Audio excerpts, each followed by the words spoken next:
Hello, I'm Kathleen Snyder and welcome to Backstage Antiques. On this program we are going to focus on one of my favorite areas of antiques, antique dolls. I know I've said I love this, I love that, but dolls are really my major love. Joining me for our discussion is Michelle Cuba. Michelle and I have been playing with dolls for a few years and enjoying them, and we brought several beautiful examples this evening from 1860 to 1950. We didn't bring any books tonight because we just brought the lovely dolls. We'll get right into our show, but I'll ask Michelle, how did you get started in collecting dolls, Michelle? My parents collected antiques for several years, and finally they bought a doll, a bisque doll, and that's what basically started me in my interest in dolls and doll collecting. We have some china heads here we're going to talk about. We're going to start with Jenny Lind. She's 1860. And she has the cloth body and the leather arms and the leather shoes. And she has a pink tint to her, which is a little bit rare on the dolls because usually they were just basically white instead of having a color on them. And she's made in Germany. And the old dolls have the center part and the red lines above the eyes, whereas a lot of the reproduction or the later china heads didn't have these markings on them. Nor do they have the high glaze. No, the high glaze is something that the old dolls had, and it's kind of hard to duplicate that now because they were fired at such high temperatures that the luster really showed up on the dolls. And the clothes are old, probably not original, but they're old clothes nonetheless. And her little fingers and everything, it's fingers hard are to believe stitched, right, that stitched she's leather. 125 years old. And Jenny Lind was a singer from Civil War era, and she used to wear her hair pulled back, and she'd have a knot in the back. And the dolls were basically made in the black hair coloring because even though Jenny Lind was from Sweden and she was blonde, she would often wear black wigs on stage. So the china head was made in black hair. And that's why they call her the Jenny Lind, because of her hairstyle. China heads are dated, and they have different names for the different hairstyles. We have another large china head, which is from the Civil War also. And they call this the Civil War era hairstyle, and also the sausage curls, which the doll has. You can see in the back. She has the fat rolls of curls, which look like sausages, and the shoulder plate's very deep, which is a sign of the very old and early dolls had the very deep plates. She again has the leather arms with the stitched fingers, and she has the cloth body. Okay. She's unmarked, again made in Germany. Most of the china heads were made in Germany. Germany was making the china heads and other dolls of this time. She also has the center part, which is the white part you can see here, and the red lines above glazed. Yeah, and the little imperfections you see in the face is kiln dirt, which came off the kiln when it was firing. You know, little pieces of dirt from the kiln would fall into the china, and it doesn't detract from the doll's value at all. It's just imperfections that the older dolls have. Okay. I think we can just briefly touch on the blonde china. Do you want to bring her up? Sure. Here's a blonde china head, which is a little bit unusual because the majority of the china heads were made with the black hair. She's called a curly top, and she's a little bit later. She's 1880, and she again has the deep plate and the very high luster. This particular doll would be considered a child because she has the full face and the short neck, because back then they didn't make baby dolls like they have now. They would just take an adult style doll and make the neck short, make a fuller face, and that would represent a child doll of that era. Okay. This one that you're going to bring up now, the pumpkin head doll, is very rare. This is very rare and unusual. It's a waxed doll. It's a paper mache base, and she has the wax dipped over her. Now on the wax dolls, they would put the color, a very high color, on the paper mache first, and then they would dip it in the wax and tone down the color. And you can see here, oh yes, yeah, where the color is a little bit different, where they would hold it, there is no wax, whereas the wax starts up here. And they call this style pumpkin or squash head, because the dolls have a very round and flat head. She also has a painted headband on her hair, and they also call this the Alice in Wonderland style. Oh yes, because of her headband. And she has black pupilless eyes, which is another early of the pumpkin. sign of the dolls. Okay, we have a nice wax over mache, paper mache that's probably from around 1880, 1890, Right. all original. She doesn't have the molded hair, she has the mohair wig, which is another style, and she has a sleep eyes, which is a little unusual for wax dolls. They usually have the stationary eyes. And she has the paper mache molded boots, cloth body, and she has the paper mache arms, which the paint is worn off. It's just basically the arm is left on there. And she's dressed in the period style clothing. Here is a later doll, which is paper mache without a wax coating on her. She's all original. Very cheap doll. The dress is made out of gauze. The body is like a muslin, straw stuffed. She has beautiful blue paperweight eyes, though, if you notice, Kay. Her eyes are wonderful. Yeah. Right, and the paper mache and the wax dolls were made in Germany. The eyes were blown in Germany, too, the glass eyes. Germany's well known for their glass eyes. So they've really perfected that to an art. This is the doll that looks like she's going to jump out and talk to everyone. Okay, this is a closed mouth bisque. She has beautiful paperweight eyes. The plate on the doll is very deep, which is another sign of the older dolls. She would represent a child also, Kay, with the short neck, Short little neck, turned head. chubby. Right. She has porcelain arms, bisque arms. Bisque is unglazed china, just as a china head said, the high glaze. The bisque is just what they call bisque ware, which is not glazed. Okay. Do you want to pick up your sweet little angel? Sure. This is another closed mouth bisque, leather arms, mohair, sleep eyes. Another early child doll with the short neck. And then we have what is called a blonde bisque. Basically, these dolls were made just like china heads, only they were made in the bisque ware, didn't have the glaze on them. Whereas china heads mostly had the black hair, the blonde bisque, as they're called, had the blonde hair color. Thank you, Michelle. We're going to have to break for a commercial, and we'll be right back after this brief message.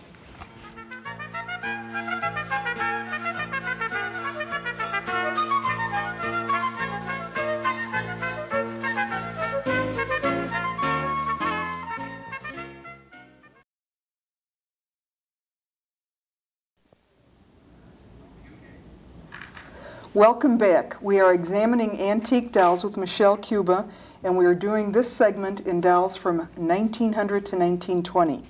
Well, Michelle, here's our biggie. Well, here we have our Big Daisy doll made by the Kessner firm. And the only way you could get this doll was to sell subscriptions for Ladies' Home Journal in 1911. And it was offered for a year. You would have to sell 3 subscriptions plus $4.50, and they would send you the Daisy doll. And this is very large, 32-inch. She has the brown glass eyes, and she has the composition ball jointed body, which the later dolls had, opposed to the cloth and kid leather. Very nice original finish on the doll, and of course the antique dress, which goes nicely on the doll. She's just a real honey. She looks like a 2-year-old. She does. She's life-size. Here we have a French doll, all original. This is an SFBJ.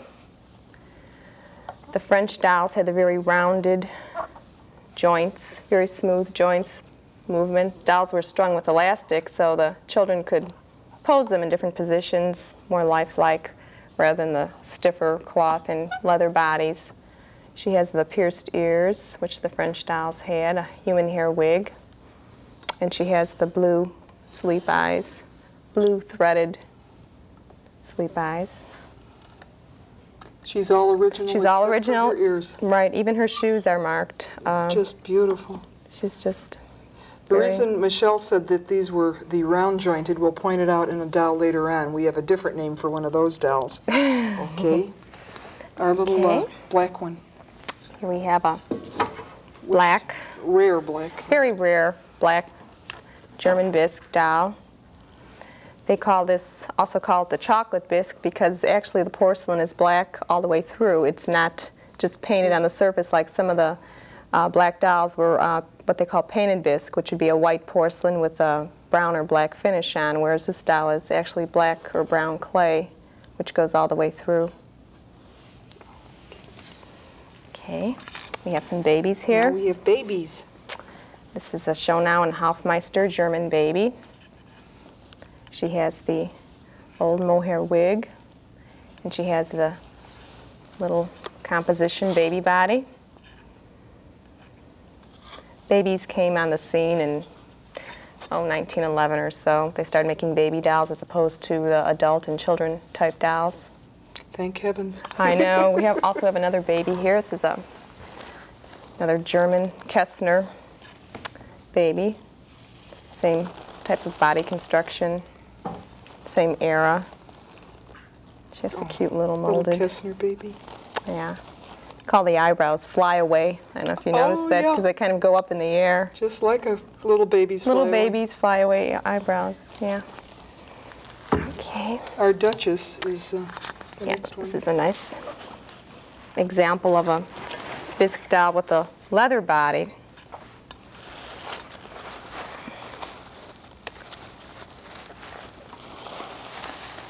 I will point out that Michelle's mother made this beautiful dress for this doll. Yes, my mother makes beautiful clothes, and she costumed this doll. It's a taffeta. Made by the A&M firm, Duchess. Also and she's marked on her. She's marked on her shoulder plate and on her body, Duchess. A&M made a series of dolls, Duchess, Lily, Ruth, Alma, called the Name Doll series. And this one is Duchess. Okay. Oh, we have the brass head is to, do we have her here? Right. Will you have her? Do I have her? You have the brass head over there. It tells you I'm slipping. Okay. Thank you. This is a brass head doll made of brass sheet metal, pressed into a mold, and they look very similar to bisque dolls, only they were really more affordable and a little bit more realistic as far as children playing with them, because they didn't break. They would maybe dent or the paint would chip, but if they were dropped, they wouldn't crack. And she has the porcelain arms like a bisque doll would have. And she has the, which is kind of interesting, Kay, she has the pink leather body, which looks more realistic than, as opposed to the white. It looks almost like a flesh tone. My mother again made this dress. Beautiful, beautiful dress. Period costume. And along with the brass, we have a celluloid head, which also is very rare. Very rare. Very rare. And looks very much like bisque, or sometimes they even say like wax. It has a very nice shine on the doll. Just the glass size, human hair. Now people think celluloid came from the 30s, so. Right, celluloid's very old. It goes all the way back. And they stopped production of these dolls because they were very flammable. And this was done about 1905, wasn't it? 1905, right. And also, if bisque heads were to break, you could buy the celluloid and brass heads to replace your bisque doll rather than paying the money at that time to buy a more expensive bisque doll. Okay. Here is a doll made in Japan during World War I, when we weren't getting German imports. And Kay was referring to the arm style as toilet paper rolls because they're very squared as opposed to the rounded bodies of the French dolls and the German dolls. Japan tried to copy the painting and the body style as much as they could, but The doll is a little bit off on the coloring. The eyebrows are a little bit lighter and the brushwork is not as fine as the German and the French dolls because they were only in production for a certain amount of time and they really didn't perfect them, you know, like the German companies had. She's a very unusual size. Usually she's a very large size. Usually you find the smaller size in the Dupont dolls. But one thing they did manage to get during the war was the French eyes, which they imported. And she has actually French eyes. French eyes. French glass eyes. Eyelashes. Yeah. Nice hairstyle. Nice hairstyle, yeah. Our last doll will be the Schoenhut. Right, the Schoenhut dolls, American-made, all wooden construction. Schoenhut company made the Schoenhut Circus. They made toys, they made wooden pianos, and then they started making dolls. Oh. And they were advertised as unbreakable. The head is actually a piece of carved wood. Oh my. So are the arms and legs.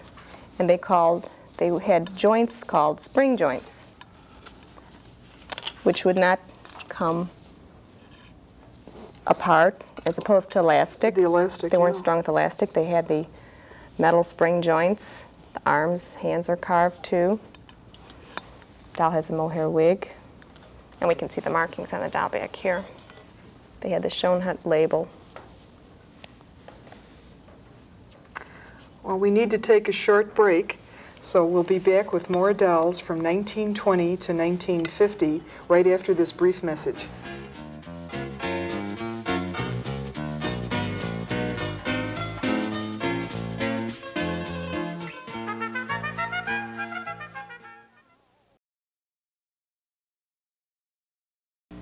Patsey was modeled after the typical child of the 20s, bobbed hair style. She's made by the F&B company, and she still has her original charm bracelet, which says F&B Durable Dolls on it. All original. Okay. Here, Mama. Oh, and here's our Viola baby. Viola was the first lifelike baby to be made during the 20s. She has the marked body, says Viola baby. Grace Story Putnam was a doll artist that was searching for the perfect child, baby doll, and she modeled this after a 3-day-old baby. You can see the fat rolls around the neck, and she's signed, copyright by Grace Story Putnam. The bisque heads were made in Germany. She has the glass sleep eyes. And she's, they called her the $1 Million Baby because she was very popular, and a lot of them were sold. Okay. I'll take baby back. Baby back. And we have to have our little horseman. We have a little Horseman Doll. Horseman Doll Company. She's all original from the 20s. She has the metal sleep eyes, which was very popular in the 20s. She also has her original dress, which has the Horseman label on it, which is nice to have. It's hard to find the dolls in the original clothes. Really? Yeah. Yeah, she's... She has the closed mouth, which they call the rosebud mouth. Okay. Everybody over the age of 35 is waiting for this one, Michelle. This is the Shirley Temple doll. 1934 she came out, and she came out with different costumes from her movies. This dress was from one of her movies. It's a very popular dress. Has the ribbons on the side to Good put Ship on her Lollipop, I think. Good Ship Lollipop. Thank I you, just Kay. aged myself. The ribbons to hold the dress up when she'd curtsy. Oh, yeah. She has her original mohair wig, and she has original label on the dress, which says Shirley Temple. Okay. Then her contemporary, who was just as beautiful and was always in the shadow. Right, is a very large Deena Durbin. Positively beautiful. She was a Gorgeous. singer and screen star from the 30s and 40s. Here's She's still alive in France. This is how Screen magazine. The doll looks very much like the 1940. actress. Sometimes when they would make a doll of a celebrity, they wouldn't quite capture the same appearance, but she looks very similar to the actress herself.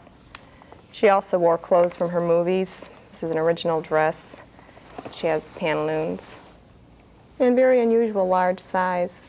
Really, and just a beautiful composition. She was made by Ideal Doll Company, as was Shirley Temple. Here we have another celebrity doll, Sonja Henie, ice skater from the 40s. She was made by Madame Alexander Doll Company. She has a human hair wig, and she has the more slender adult-style body rather than the child body. All composition construction. Okay. Our little mechanical composition? Yes, this is kind of unusual. It's a mechanical composition doll. When her legs move, her head turns. She's unmarked, but she looks very much like one of the Dionne quintuplets from the 30s. Yes.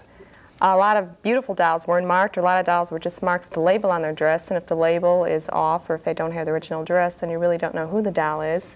But she looks very similar to one of the Dionne quintuplets. And she's... chubby little arms. Yeah, she's kind of got a little different body construction there because of the mechanism in her legs. Now our Tony doll. Okay. Here we have a hard plastic Tony doll from the late 40s and 50s. Tony doll was made by Ideal, and she was a promotional doll for the Tony Home Perms. The hair is saran, and you could wash it and reset it, and the doll often came with curlers and waving lotion, so you could fix the hair. And you know, even though the doll is from the late 40s, early 50s, the hair is still very nice and shiny. It's the type of hair she had. Also, she has her original dress, which is very nice. Another hard plastic doll we have, and still has her curlers in, is Saucy Walker. She didn't get dressed for the show. From the 1950s. She's also had a walking mechanism in her legs, which would enable her to walk. And she, like the Tony, had the saran wig, which you could wash and reset. Okay, left the curlers in. Trying to get a nice curl on her. Right. Now, we didn't bring any books this evening, but we were going to mention that a quick reference guide would be Jan Folk's number 6, right, the blue book for price guide, which is excellent. And of course, Pamela, I want to say Pamela Smith, but it's Patricia Smith price guides, and her books are very good. Also, if you're doll collecting, the Coleman book is a very good encyclopedia to have, even though Coleman only goes up to 1920s.